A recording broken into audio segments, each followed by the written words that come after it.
बनावट दारू गुजरातकडे वाहतूक करताना कातर्दे फाट्याजवळ स्थानिक गुन्हा अन्वेषण शाखेच्या पथकाने कारवाई केली असून 19,81,752 रुपयाचा मुद्देमाल जप्त केला आहे।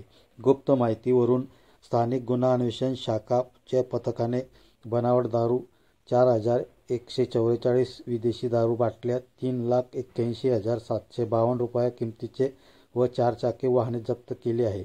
ही कारवाई पोलीस अधीक्षक श्रावण दत्त यस व अप्पर पोलीस अधीक्षक आशिष कांबळे यांच्या मार्गदर्शनाखाली स्थानिक गुन्हा अन्वेषण शाखेचे पोलीस निरीक्षक हेमंत पाटील, उपनिरीक्षक Mukesh Pawar, police head constable Mukesh Tawde, सजन वाहक मनोज नाईक, रमेश साळुंके, विकास कापुरे, पोलीस कॉन्स्टेबल विजय देवरे, अभय राजपूत, दीपक नाईक, यशोदीप ओगले आदींनी केली आहे।